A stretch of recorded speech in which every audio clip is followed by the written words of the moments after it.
what do you believe in? What thoughts, constructs, ideas, memories, or belief systems do you return to morning to evening, day after day?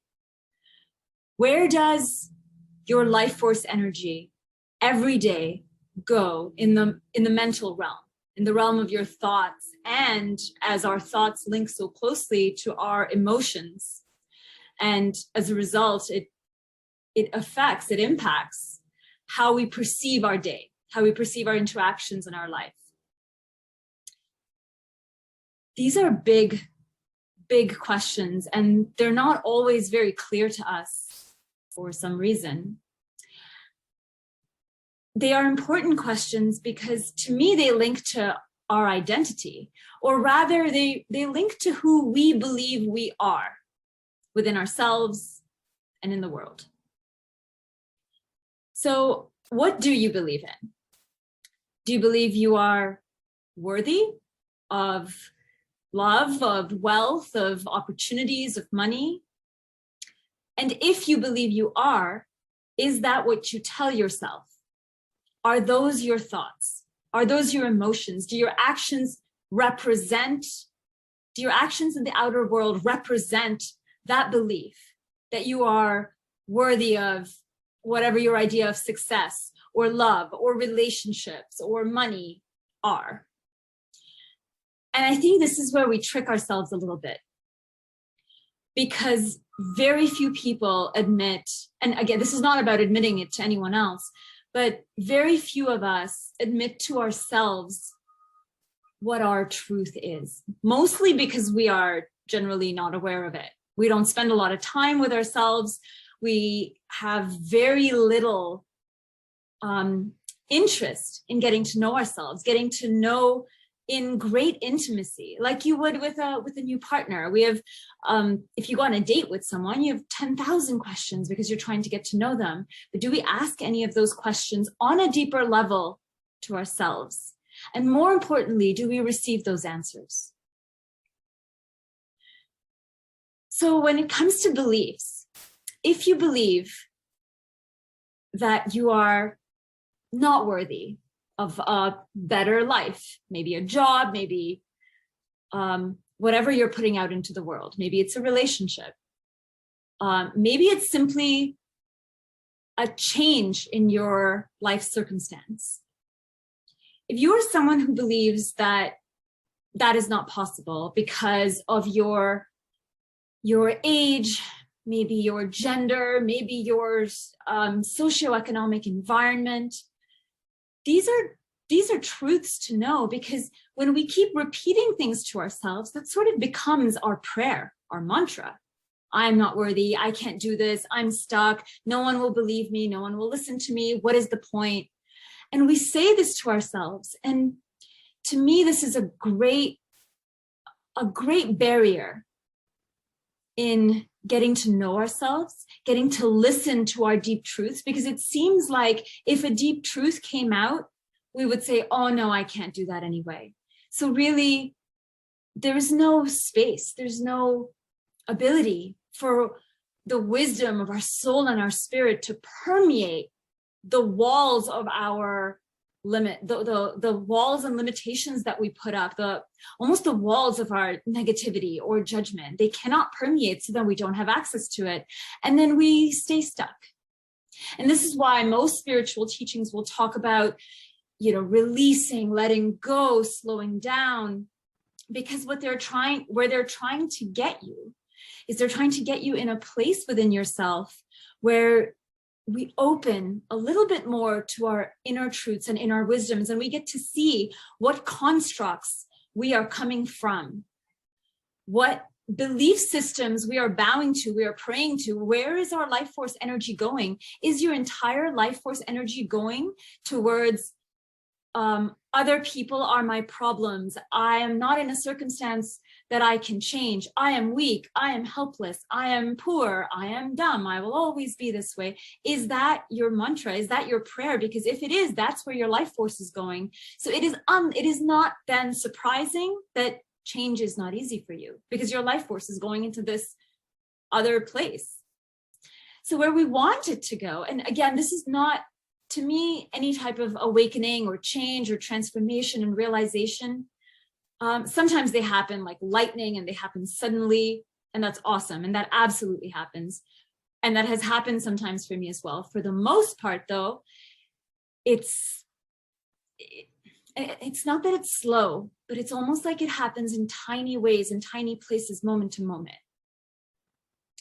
And that, I think, is where knowing our belief systems is helpful, because if I am applying for a new job or I want to change my career, that is a big, daunting step. And so if we keep telling ourselves we can't do it, then we miss out on everything else. And this is what everything else is. It's not so much that we can't do it or we're afraid, but we're here in this current paradigm and we want to change our job prospect or our life experience or something like that. That is a big jump. And so the belief systems where we come into trust in ourselves isn't that we can make big leaping jumps to this other new place. I mean, it might be that might certainly be true in some cases, but for the most part, it's a step-by-step process. If you work in a particular industry and you want to move into a completely different industry that you know nothing about, before you quit your job and have no income, it is logical that you would research, you would maybe learn, you would talk to people and engage in conversation or in learning. You would take step-by-step processes to get to your goal. And that's so obvious to so many of us when it comes to our work and our careers to a large degree, but we do not do that with our inner world. A lot of us don't. So if you struggle with finding your truths, finding your peace, finding your joy, your love, your center, in holding the wisdom of your being and showing up and acting from that place, so many people struggle with relationships, with their partners, with their family members, with their children. It seems like it's less step by step and less logical, but I would invite you, if you are in a really painful relationship with someone, or if you are in a painful relationship with yourself, whether it's health, let your mantra be, let your prayer, let your belief be in yourself, that we are in these beautiful bodies that heal themselves. When you have a cut, the most we do is we put a Band-Aid and we put some ointment on it, but it's really your body that heals itself. And with relationships, they're obviously far more complex. But I think sometimes we get so caught up in how bad the relationship was. It's almost like we look into the past and we bring all of the crap from the past and we dump it in our path and in the path of the person. And we just continue interacting with those obstacles, believing the obstacles to be the ultimate truth, the ultimate reality. We end up believing in the obstacles rather than taking a step back, going at 10,000 feet. And there's often so much in difficult relationships. There is hurt, there is judgment, there's betrayal, there is things that were said and done, and they're all valid and they're all possibly true in the past where they were. And again, this is not about, this is the 5 steps and how you heal the relationship.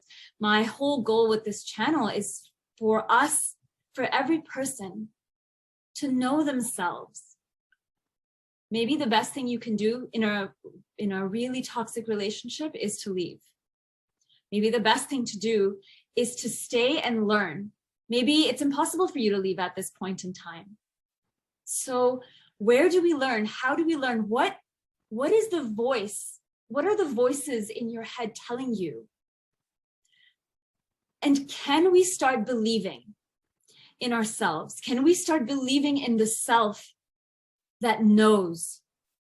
Can we start believing in creative possibilities, in solutions? Can we start believing that we have the ability to, one day at a time, one step at a time, work towards a change, work towards a goal? Can we not do that because we don't have any support or structure? All right, then the first step becomes, how do we find support and structure? Is it finance? Is it friends? Is it online communities? Is it, reaching out to our family members and telling them that this is the situation we find ourselves in? Those concepts and ideas, I find that they never come to me when I believe in the problem. They only come to me when I take a step back and I start believing that change is possible.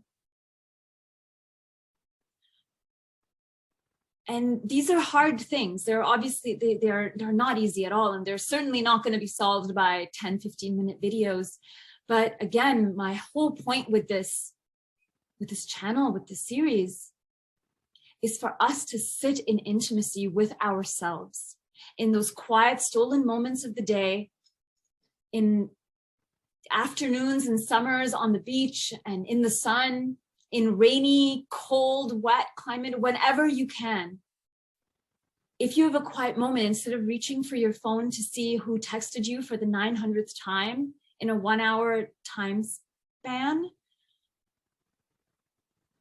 check your messages internally. Check to see what apps and alerts show up. Actually, that's a huge fun thing I do. I work in tech, so I sort of relate to my inner self through that whole, system failure. You have 7 unchecked messages from your guides and spirits. And that's just how I have a little fun with it. And, everyone, you can do your own thing, but, we're surrounded by technology, so why not?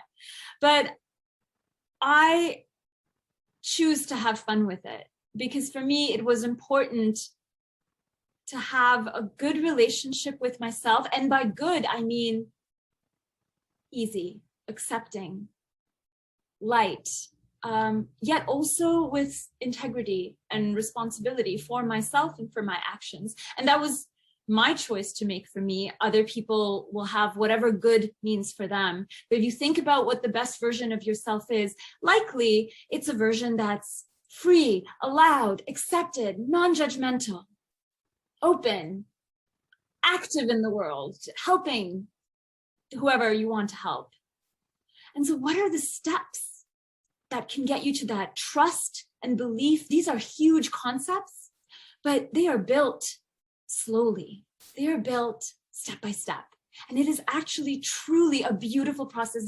There's difficulty along the way because we meet a lot of belief systems that we have inherited or that we have created, but they're awful. Like the belief system that you are stupid and worthless.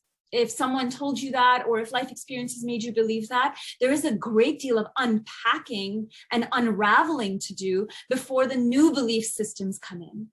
But even that it's like you have a big party and with 50 people in your tiny house and they've just left a mess. It's a step-by-step process to clean all of that up. And that's exactly what we're doing. And there is an intimacy with the space. And then after you've cleaned it up, when you walk back into the living room and the bathroom, it is spotless. It is clean until you have the next party. And then the whole cycle repeats itself. But these are cycles and processes. And it is a big journey to take on. And many have done it before, and many will continue to do it. Will you join us?